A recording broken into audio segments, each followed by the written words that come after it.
It's great to be here. There are a couple of familiar faces from the time I came and gave a very different talk about 6 months ago.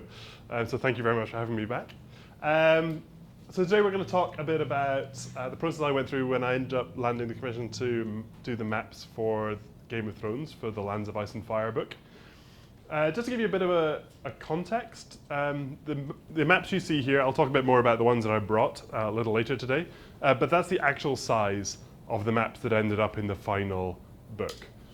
So the book itself has 12 maps. They're folded rather than rolled like this, but it is just a book of maps. So it is just 12 maps of the world of Westeros and the lands that go all the way to the Far East, way beyond anything we've seen in the books or in the TV show. Yeah, there we go. So this is how it all started. This is January 2012. I got an email from Random House, which basically said, like, hi, do you fancy mapping all of Westeros and all the lands to the east? And this was something of a surprise because my secret, particularly at this point, was that I wasn't a full-time professional artist or cartographer. I was actually a theoretical physicist. So it's a little surprising to get an email like this landing in your inbox. Now, I did draw maps for third-party books, for some games, for those kind of bits and pieces, for fun, but I was getting paid on a regular basis to do this kind of work. But when you look for fantasy map artists, there aren't many of them in the world, and a lot of them are a bit older, like 10, 12, 15 years older, and I just don't think they understand search or SEO at all. So my little blog just quietly floated up the rankings until when somebody Googles fantasy artist, my blog turned up right on the front page for maps. And so clearly Random House had a bit of a hunt around, found this, and said, oh, okay, this guy sounds good. Let's see what we can do. Now, I'd read the books already. I read them back in, like when I was in college, back around like 2001. And the one thing I thought at that point was like, wow, these could really do with some, like, these are big worlds, and big worlds need big maps. So this was the maps that existed at the time. These are the ones that are actually in the front of the paperbacks. They're kind of perfect for a paperback. They're black and white line art. There's a huge amount of information crammed in here, which is why the style has to be super simple so that you can really pull all that detail out. But it's kind of a far cry from the evocative maps that you kind of render up in your mind when you're reading these books. This is a very rich world that George R.R. Martin built, as HBO has shown time and time again with the stuff that they've put on top of this. And so when I originally read the books, I remember thinking, yeah, these could do with some good maps. At that point, I had never drawn a professional map when I read the books. So it's interesting that over the course of that next 10 years, me and the books diverged wildly. I went off and started drawing maps, and then they come crashing back together again when I got this email from Random House. I actually hadn't read them for a long time at that point. I had like this vague memory of what the books were, and I definitely hadn't read the most recent ones. So the answer was yes, definitely, and then went out shopping. Also, because I was a theoretical physicist at the time, it was like, yes, definitely, I have no idea how this is going to happen. And I more or less had to run the entire thing past my wife, and I was like, yeah, I'll see you in the summer. Which is actually more or less how that happened. So the brief was 12 poster maps. Each map is 24 by 36, so 2 foot by 3 foot maps, covering all of the known lands as they existed, plus more lands that had yet to ever be seen by anyone. It would be 3 months to do it, so a week a map, each one this size, which was definitely this is going to be interesting. So 72 square feet of Westeros. Right? And this is, to put it in context, a significant portion of my apartment at the time would be covered by Westeros, Essos, and the two cities. Also, the actual process of drawing the maps all happened on this laptop. So everything that you see here was all drawn on a screen this size with a Wacom tablet in Photoshop. So when I got these, which are the intermediate edit stage, was the first time I'd ever seen any of these full size, which was a huge sigh of relief. It's like, oh, it worked. It's kind of good to know. During the process of this, I upgraded my hard drive once and my RAM 3 times. It was like 16 gig of RAM, an external SSD, and a composite SSD hard drive in this one itself before Photoshop would finally take it all the way to the last stage. So the anatomy of map commission. This was basically how my process worked before this commission started. So you talk to the author, you get the original sketches, you can chat back and forth, you get an idea of what things are important, what things are less important. You try and find things that maybe the author thought was a great idea but don't work geographically, deserts beside forests, rivers that flow right across continents from one ocean to the other. All those kind of things just come up. And so you then like pin down the stuff that's still up in the air, and then you get on, use that information, use their sketches to create the line art. So it's black and white line art. Get that signed off. Then do a full color render. At the line art stage, you should always have all the information in the map. It should be a perfectly functional, accurate, usable map at the line art stage. Then everything after that point is just extra credit. It's all style from that point on. And really the big part of doing the full color render is making sure that you're not losing access to all the information that you got in at the first stage. And then at the end, final tweaks, handover. Now this was obviously going to be a slightly different process because there were many more people in this process than me and the author, unsurprisingly. And also having any discussion which says, so that thing you came up with in the books, that doesn't really work, so can we change it? Was not going to happen in this case. In the end, I think there were 2 or 3 editors involved between me and George R. R. Martin. So there was something of a game of Chinese whispers between the two to get all this stuff working, which, given any email that came through me, would have got in the way of him writing Winds of Winter. I think everybody in this room and also out there on the internet would probably have murdered me in my sleep if anything had pushed that back. So first thing, the sketches. What do these look like? I do have them. I have the full set of original sketches from George R. R. Martin that are the basis for all of this. I am under an NDA, so I can't show you the full thing. I'm really sorry. On the other hand, if somebody wants to come up and have a chat quickly afterwards, when we're not being videoed and this isn't being projected straight onto YouTube, we might be able to do something. So I have the full set of sketches just sitting on my hard drive here. George R. R. Martin just did a recent interview in Rolling Stone, and this was a particularly interesting line to me. It was like, I don't build the world first, I just kind of write the book, put the story in, and then put the world together. Drawing a map took me, I don't know, half an hour.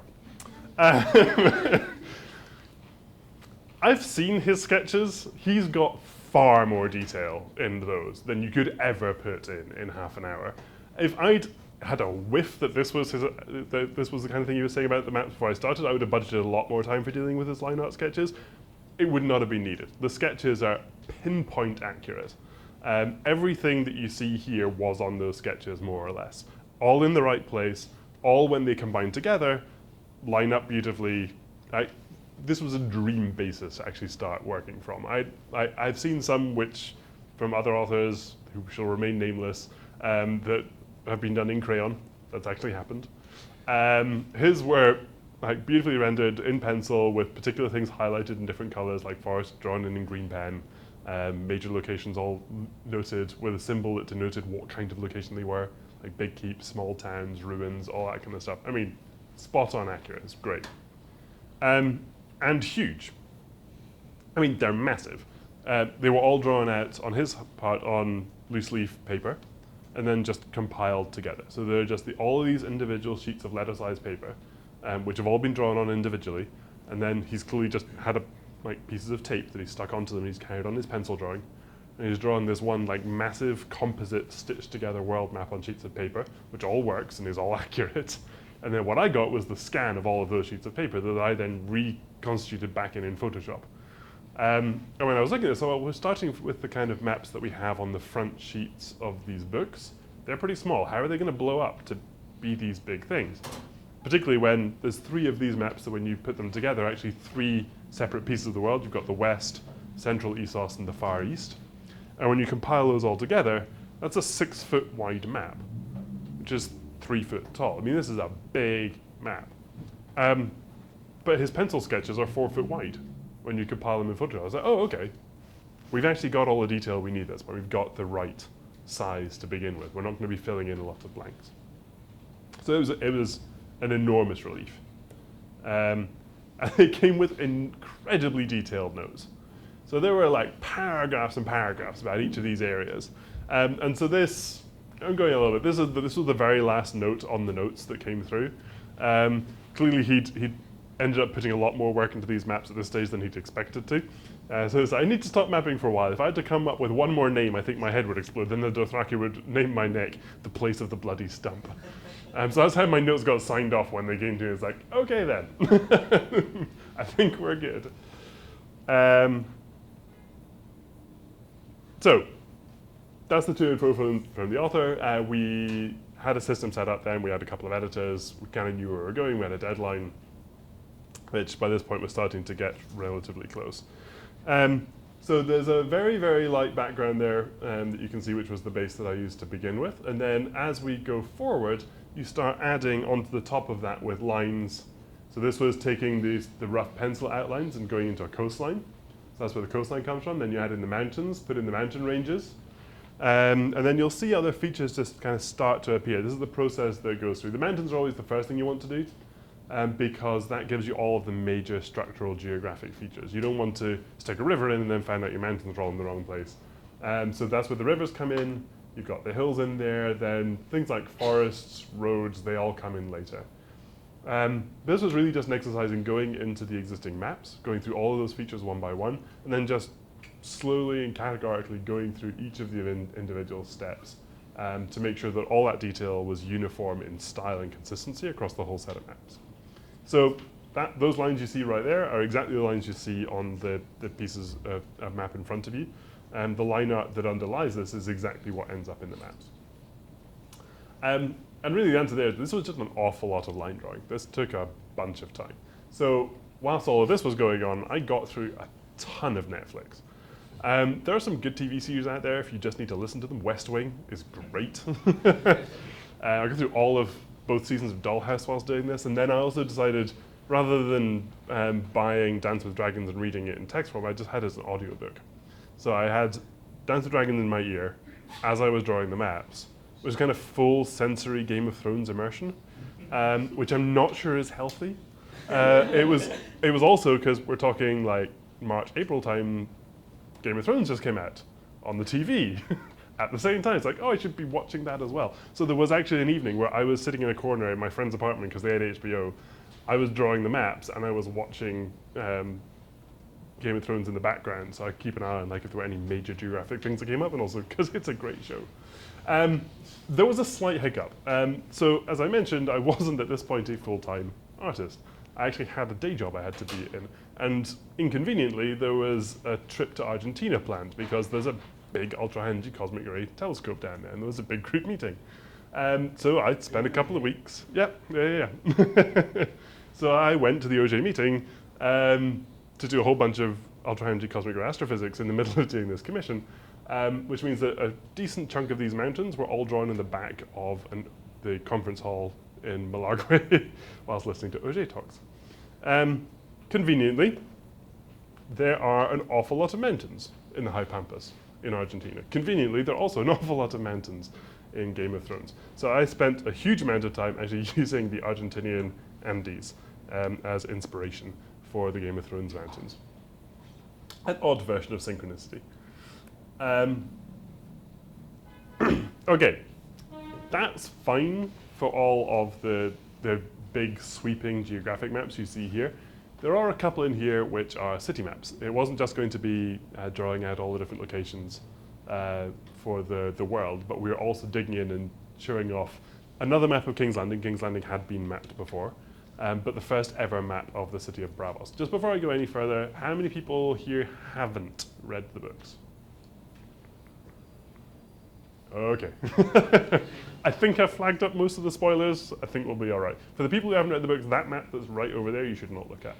That has lifelines of characters, and when a line stops, it either means you've got to the end of their story in the book, or you've got to the end of their story. You get to decide. So that's fair warning. Yeah, so there's a couple of cities. These are two big cities in the books. King's Landing, obviously everybody knows about King's Landing and the major part it plays in the story. And there's also Braavos, which we've heard about in the TV series. We know the first sword of Braavos. We know the Iron Bank of Braavos. We've started to hear a bit more about it. It hasn't actually been shown yet. I'm really intrigued to see what it looks like when we get there, having spent an awful lot of time mapping it. But they said, these are the two city maps. We want to throw these in here. They're going to be top-down maps. By top down, I mean like a satellite view. So you're just drawing in roads and blocks.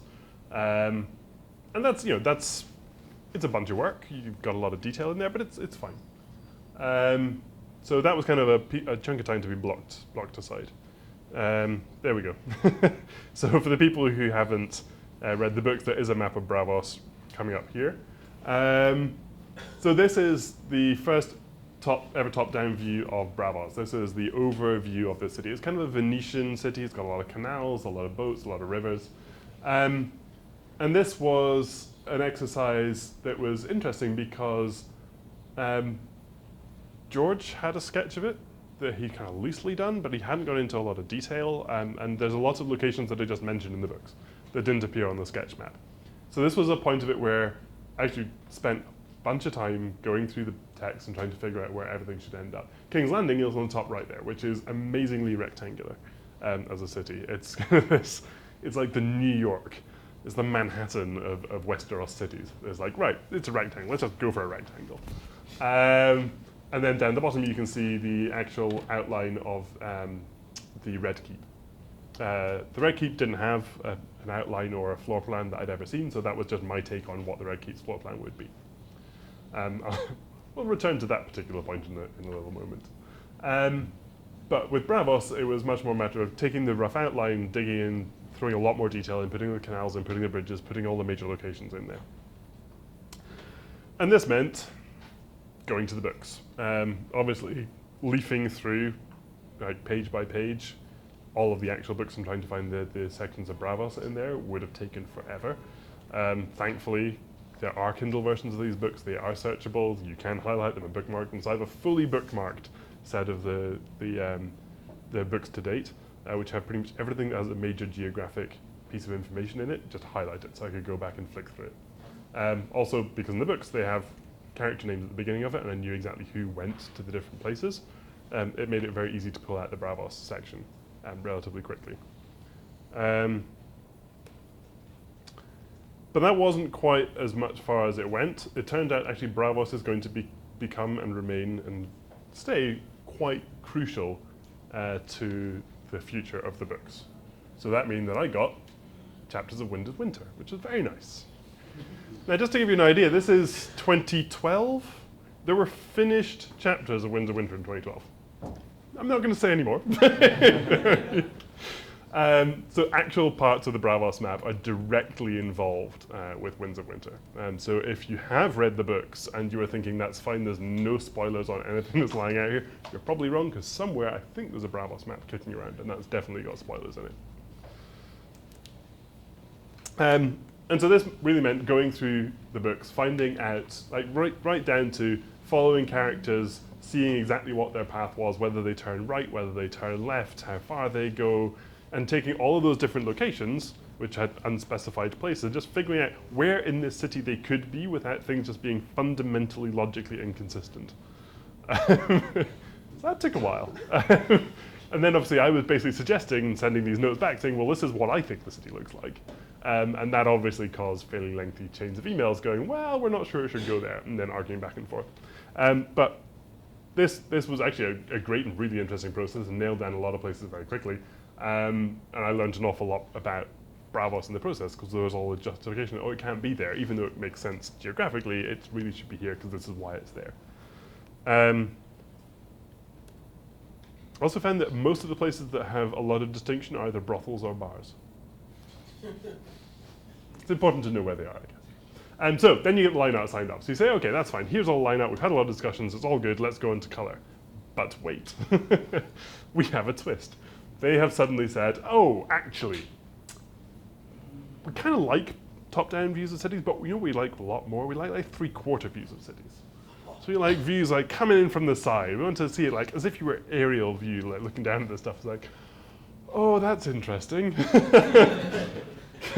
Because a week a map for, okay, right. So the response obviously is like, I'm not suggesting George R. R. Martin is actually a swap for God of Death. Yeah, so we said, well, okay, clearly we're going to do that. Clearly those maps would be amazing if we can have a three-quarter view of all these cities. You can actually start to really see what these locations look like. it's going to take a little longer. And I didn't have a lot of experience drawing. I've done a bunch of city maps beforehand, but never anything on this sheer scale before. So just trying to figure out, when you get to a map this size, when you do a city map in that kind of style, what you end up getting away with, what you can actually do, and what you need to throw in there was tricky, and it was kind of an unknown. So I gave myself a decent amount of leeway, but you can.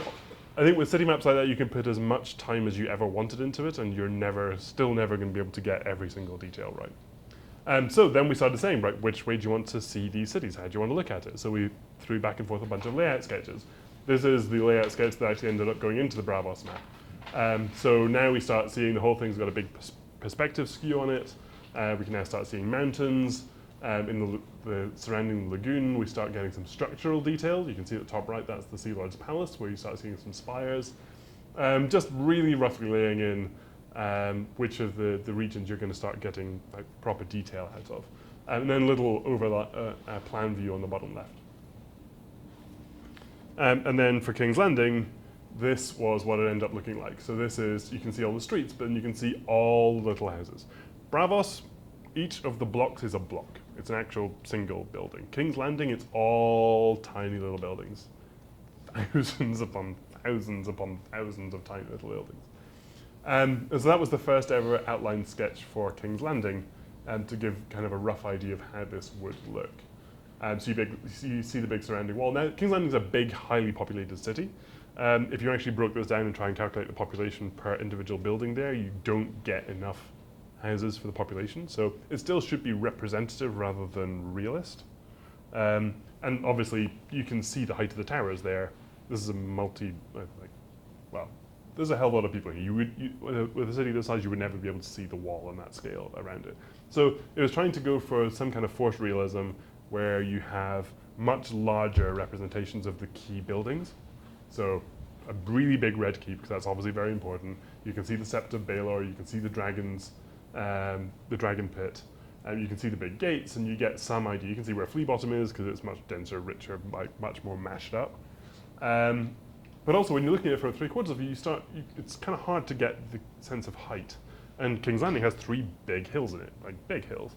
So you've got the one with the dragon pit on the top right, you've got the Sept of Baelor on the bottom left, and you've got the hill that the Red Keep itself sits on. Yeah, we'll talk a bit more about the hills a little later. But this was basically like, got to this point, like everyone's happy, this is what we're going to go with, these are the 2 layouts for the cities.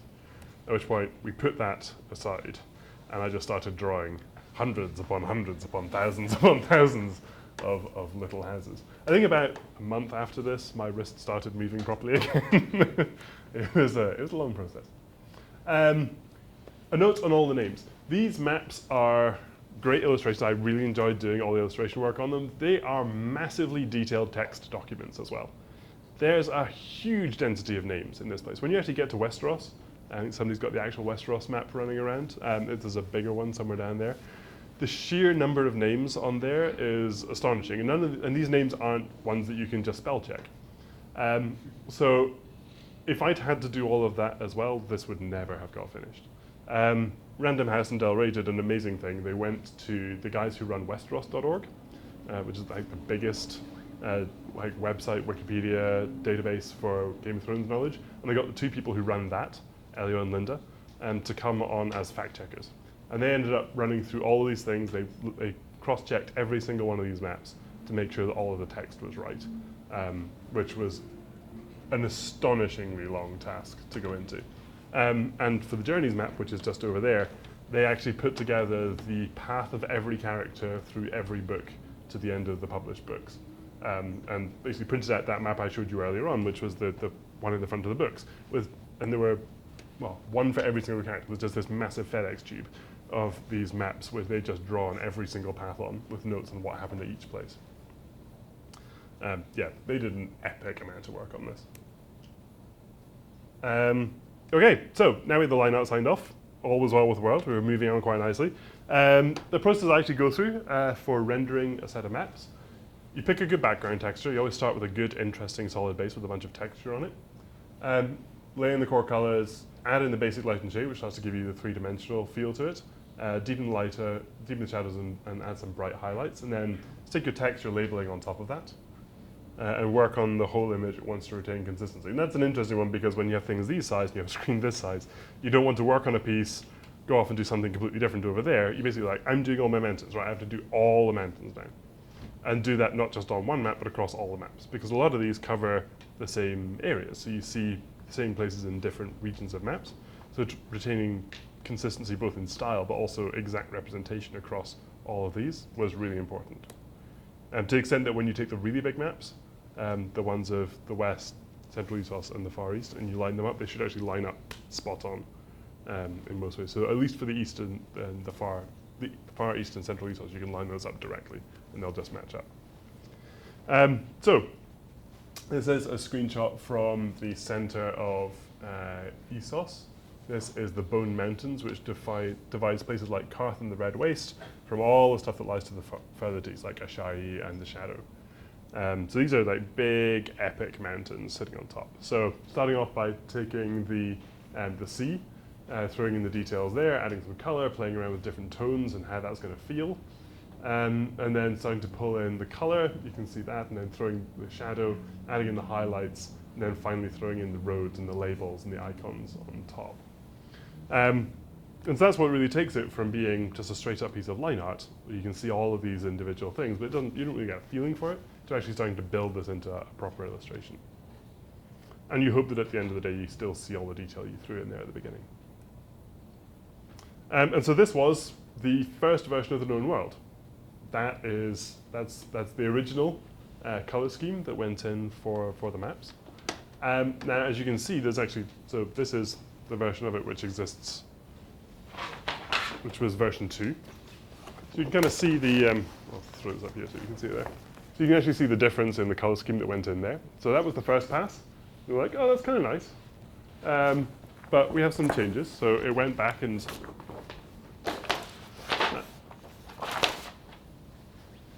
the feeling was, okay, nice, we have all the details in the right place, we kind of like the colors, but it's a bit too cold. Let's make it more inviting, which was a comment I was surprised at, given that the one phrase you hear over and over and over again is winter is coming. It's like, well, I kind of thought cold and grim was where we were going with this. But okay, no, we can warm this up. We can warm this up a lot. Let's make Westeros more inviting. Go for it. And so this is the color scheme that went into the known world. So this is the map that you see kicking around on the table, and this was basically a one-off recolor of the whole lot, which wasn't actually going back and recoloring. Mountains are still mountains, all light and shade is still the same, but you need to put in a bunch of adjustment layers which change the warmth and the hue and make sure that all works without screwing up. Like if you warm up your plains and you don't do it to your forests correctly, then it's all going to look very weird. So went back, recolored a bunch of stuff. That's these maps that you see here. And then there was a comment, and this one pretty much came straight back from Mr. Martin. He's like, too beige, far too warm. This is an intense world. We should have lots of contrast, and it should feel like you should really feel the cold in some of these places. It's like, okay, right, we'll go back again. And so this is now the color scheme that ended up going with at the end of the day. So you can see this process back and forth, like changing different things, working on the particular pieces that need to be emphasized more than others. So one thing you notice here, there's now much more detail in the sea. There was a real feeling that the summer sea, so this is where Daenerys has been sailing right before she got to the Slavers' Bay and went in to start sacking slaver cities.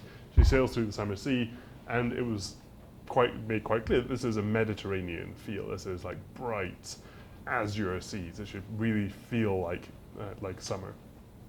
And then when we go farther north, we should be starting to throw in like ice flows. It has to get dark and cold up there.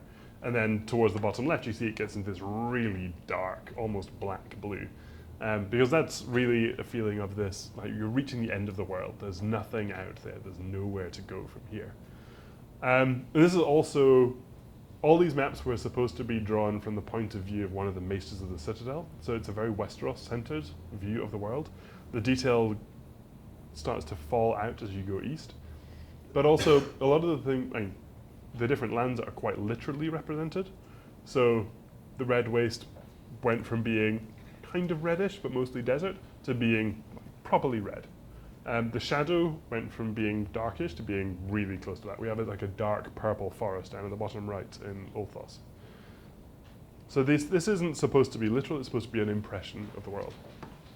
So Valyria went from, in these maps, I think it's just kind of a peninsula which is kind of green.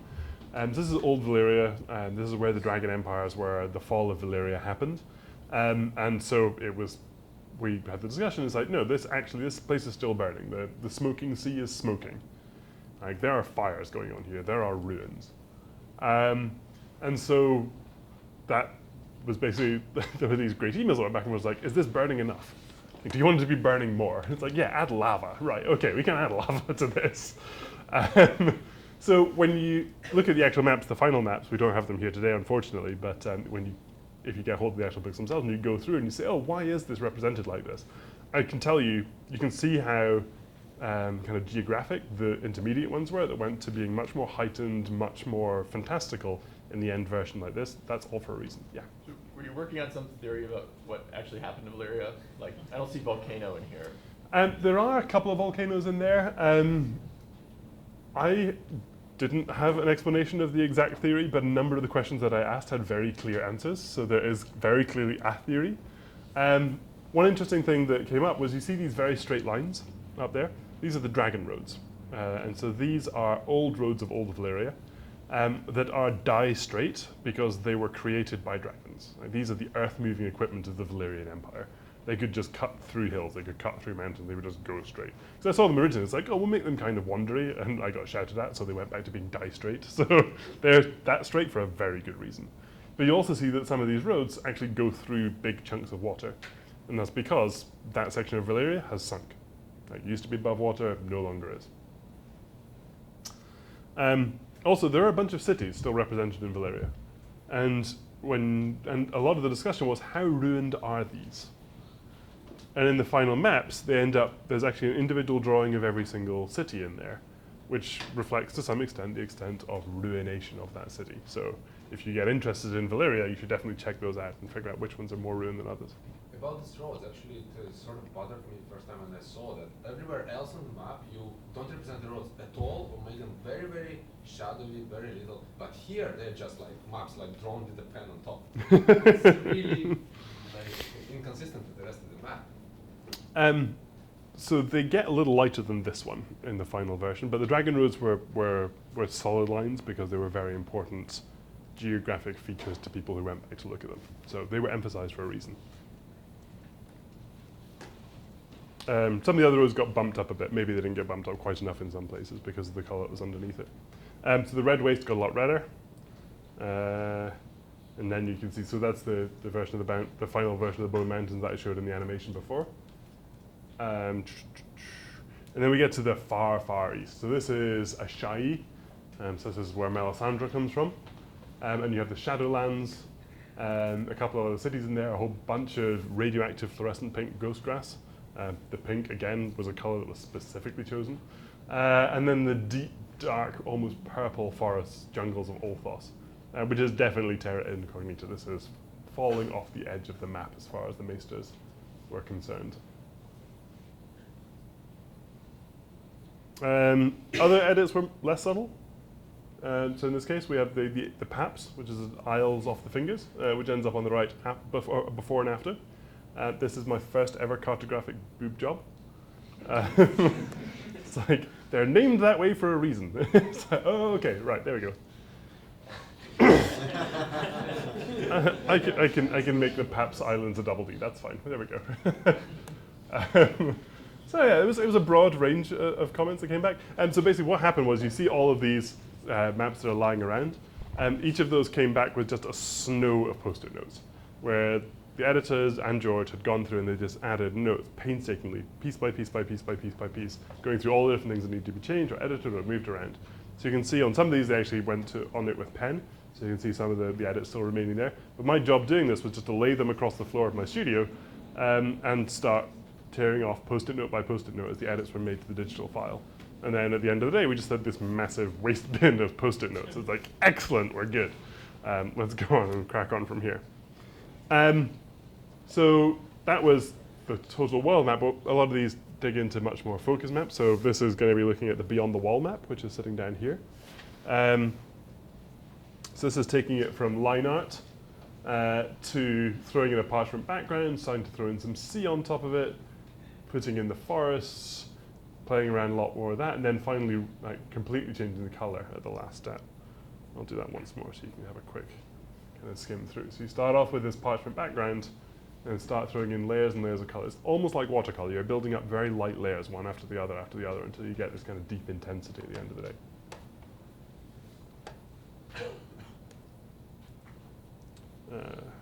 Yeah, so now, about those cities.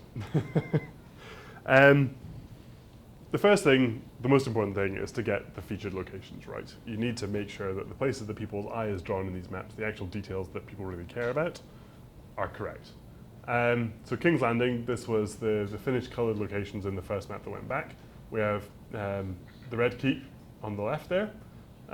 Each of the buildings there, each of the towers there reflects one of the towers in the books. So you have the Tower of the Hand, you have the White Sword Tower, which is where the Kingsguard live, you've got the Maiden Sept, you've got the core keep itself, Maegor's Holdfast, and a bunch of others. 7 towers in total, they're all there. The Godswood is there, you can see there's water down there because there's a moat in there.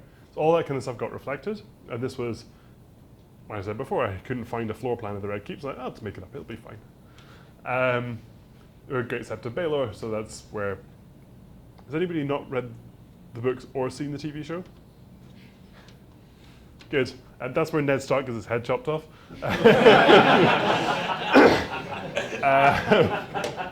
There we go. It's Sean Bean. Everybody knows he's going to die. The Dragon Pit on the bottom right, which I couldn't find any reference for at all. And this was actually before the first season, so it's like, oh, maybe when the first season comes out, then I dug in. It's like, oh, we actually have a reflection of these. Maybe I should correct this to be the view of that. Yes? Dragon Pit is very well described in the recent, what was this, war, description of the war that George did. Yes. Between Greens and Blacks. Yes. So, but it was after you were Yeah. drawn? Yeah. That came out well after I did this. But then I was made aware of this, which is an amazing illustration by one of my favorite artists, Ted Naismith, who's done a bunch of Middle-earth stuff as well. Is a proper, solid, hardcore go-to for fantasy art. He did this really epic illustration of the Red Keep, which is totally different from mine and really, really red. And it also has a great Sept of Baelor in the back. So the answer was like, oh, we kind of like these, but could you make it a lot more like this? Okay. So went back. This is now the same actual floor plan layout as the keep that he has there, as close as I could get it. That really, really intense rich red works for his color palette. It didn't work at all for these maps, so it's a much lighter red, but still now actually red, rather than grey stone. Great Sept of Baelor got completely redesigned as well, and the Dragon Pit stayed exactly the same because there was still no reference that anybody could find for the Dragon Pit at that point. Which led to an odd thing, because when you do something on these maps and then the maps go out and then suddenly you see things running around the internet, it's like, wait a minute. So I drew that like 10 minutes. It's a pretty quick sketch for the Dragon Pit, and then somebody went and built it in Minecraft, brick by brick. Be careful what you put in these kind of things. And if you haven't done it, like Google Minecraft King's Landing, it will blow your mind. Like these guys have just gone to town. It's astonishing. So a few more things got thrown in here. So these are a few more like full resolution details here. The Dragon Gate, this now has like the East Barracks got thrown in there. We started to get a bit more detail from King's Landing. The original maps, if you look in the books of King's Landing, basically only have 3 locations. They have the Dragon Pit, they have the Sept of Baelor, and they have the Red Keep. And now we have a 3-foot wide poster with 3 locations on it. So a bunch more stuff got thrown in there. We have the tourney grounds are located out here with all the bright pavilions where the jousting happens. We have the Iron Gate, Shay's Manse gets featured here. In the books, Shay doesn't live up at the Red Keep. She actually gets put like way out in the city, so she's not like under the eye of Tyrion, his father. And lots and lots and lots and lots and lots and lots and lots of little buildings. The one comment that came back every time was like, more buildings. We definitely needs more buildings. Like up to and including some really interesting discussions, which we're saying, should there be buildings outside the walls of King's Landing? How many buildings should there be out there? And this is a city which has been very, very recently sieged, and then recently re-sieged. Would you as a government allow people to build outside your walls? Would you as a people want to build outside the walls when like sieging is something that's happening on a fairly regular basis? Would you as a government allow people to build right inside the walls? And the argument was, well, actually, like, it's much cheaper to build 3 walls than 4, so if you're building a house, you're going to build it against the wall anyway.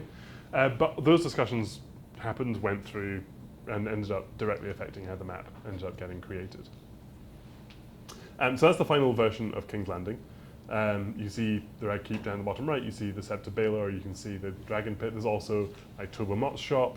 A bunch of other stuff went into this to line that up with what's going on in the books. There's even at the bottom, you can see the 2 watchtowers at the mouth of Blackwater Bay, which is where Tyrion's chain was built. So you can actually see precisely when in the books these maps would represent, because some things have turned up and some things have not. This is a bit more of Braavos. In Braavos, the buildings are much bigger, which was a complete lifesaver. And you can, and also it's flat. So we didn't have to deal with questions of like, how high do the hills need to be? One of the things that took a bunch of time was saying, well, actually the hills should be much taller than they appear.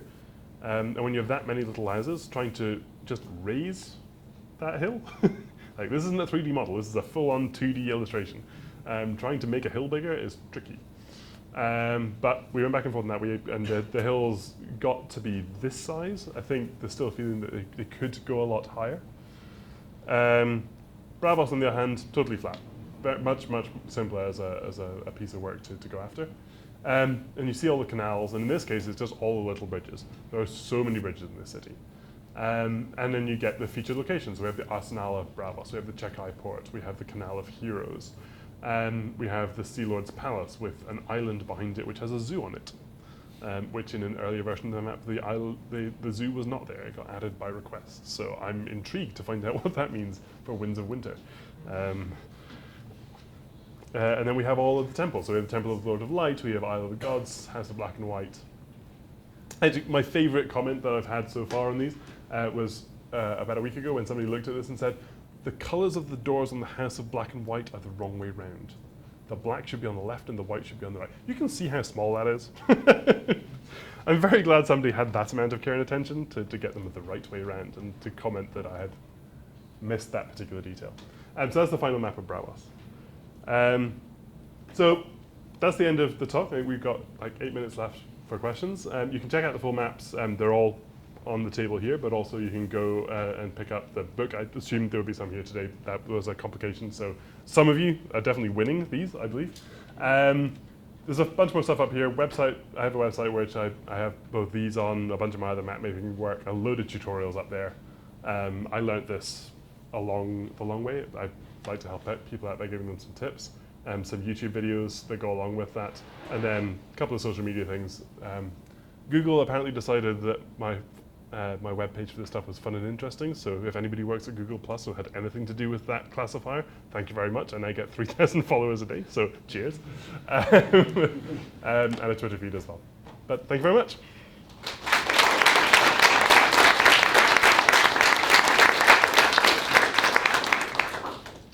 What about in the political map with clear borders of all the vassals and stuff?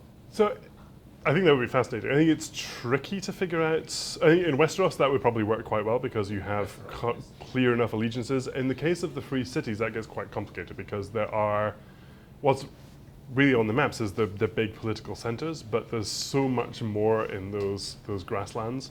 Like the disputed lands is a land of warring baron states, I believe. So it doesn't get represented in full detail here. But yeah, I mean, a political map of Westeros would be fascinating. I think people have done a few shots of that in the kind of the style of the HBO map, where they coloured blocks of it like a risk map to say like who's controlling what and where. But that should really be a dynamic map. That should be like taking one of these, throwing it up on a nice slippy Google Maps layer, putting a polygon layer on top of that. More than happy to work on any of the JavaScript that needs to get into that, because I would love to see that happen. What projection do you use? These Wait, hold on. Is the world spherical? yes, Okay. yes, it is spherical. There is no defined projection for these. One thing that the really careful observer will notice is that there are kind of compass roses and lines on these ones. They disappear from the finals by phase. Like these are not. There's no mathematical projection for these maps. Yes. So, Yes. so, the show's showing Braavos, I think, next week. Do you know if those like people who were in the CG for the show reference your apps, or if they're just doing it? I do know that the books and the TV show are quite distinct properties. So, for example, when I asked the question, there are two red keeps. There's one which was drawn by Ted Naismith, and there's one that appears in the show, and they look completely different. Which should I go with? And I was quite clearly told, go with the Ted Naismith one. That's what it looks like from the books.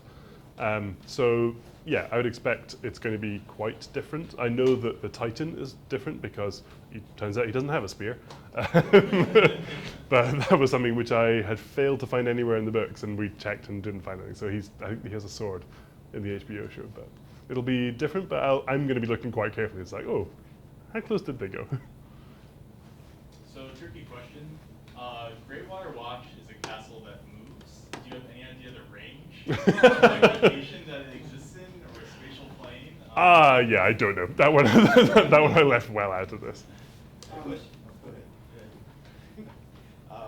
Did you ever come across, you know how the Age of Heroes, they have that land bridge supposedly that the first men crossed. Did you have to take that into account when mapping it out, or what the nations of the Citadel would have thought it would have been, or what the remnants of it would have been? So that one didn't come in, but I'm pretty sure, well, my guess would be it relates to the stepstones, which comes across at the very bottom edge of there. When you were going through the books and breaking down, like, in relation to each city and location, in relation to one another, did you find any contradictions that, like, just like the way in which they mapped out in the narrative wouldn't work when you were translating to the map? And like, how did you sort of negotiate any of that to try and actually have it work?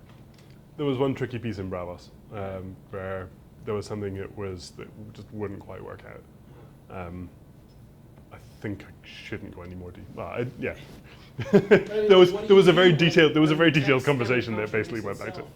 Or maybe you have two different characters going to the same location, and the way in which they describe navigating it actually makes it two different places. So in Braavos, there's lots of different descriptions in lots of different places, but it turns out that it was all loose enough that it was possible to find a consistent way of placing everything. And all of that got very, very carefully cleared because obviously that makes a difference, and there was a bunch of Braavos stuff that I had not seen yet. So you do have to take a little bit of creative liberty. For Braavos, yeah, everything else was actually really precisely mapped out. Braavos was the one case where there were a lot of locations that were mentioned that actually hadn't turned up in the sketch yet. Is Martin now going to have to write the books to be consistent with your maps? No. Absolutely not. And part of that is because this is part of the reason for the projection question, and part of the reason for a lot of these things is that these are all supposed to be not even factual in a fantasy world factual. These are all loose representations. If you look at historical maps from people who have the same kind of technology, they were wildly different between one mapper and another. This is definitely supposed to reflect that kind of map of the world. When you go to the Far East, you've got things like City of the Bloodless Men. Like, who the hell knows what that is? But that is the whole sense of these. There's a bunch of this which is very, very unknown, and yeah, these aren't supposed to be fundamentally accurate in the long term. And particularly when you look at the Far East, there's a big difference between how the Far East is represented in these maps and how they're represented by any of the maps that come out of HBO. It's a completely different land structure. The seas are in different places, all that kind of stuff. Totally consistent with how we look at our own medieval maps. The differences of that scale were common and ever present.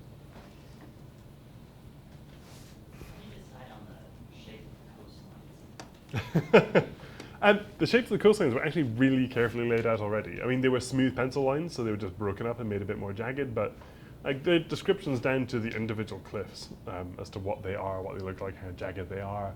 I got notes back saying, oh, there should be much more like small islets and islands coming off here. This should be much more jagged. This is a coastline you can't land on. This is smoother. This has a beach. That beach should be this color. You know, we're talking like super granular responses. So I did the closest I could get with the notes I had, and then we went through iterations, going back and forth on those kind of levels of detail. like down to the point where in the final maps, there's 5 different distinct color and styles for farmland across the world map. It's going to be hard to spot if you don't know it's there, but there are specifically 5 different layers of farmland. So in this world here, I think, it's like classified A, B, C, D, and E. And so those were all specifically different types of farmland to get an idea of the different arable land around the world. When you get that level of feedback, your job gets really easy. So what part of this, I'm just wondering, is there a particular part where it took a very long time collaborating between you and the editors and the department to actually agree on how it's supposed to be put together? Not really. I think from my perspective, it's impossible to tell like when the round trip time for that message was due to at any point. The editors were all working very hard. They passed things on to George when it needed to be something that he decided on. And then he went through this in great detail a couple of times through the process to really get very granular feedback. Yeah, I think any big project with any large group of people, you get some amount of lag in there for all sorts of different reasons. Definitely not unexpected. So the green fork of the trident Yes. goes from the neck to between a whole lot of hills into the down into the Bay of Crabs. Is that downhill? Yes, it is. And so It doesn't look. It always never looks downhill to me. It goes between all these enormous mountain ranges. Well, if and the- that doesn't have any mountains on it. if the north is uphill and the south is So it's Coriolis. yes, in that case, there are some hills on that side, but yeah, it is higher up at the top. So. And so if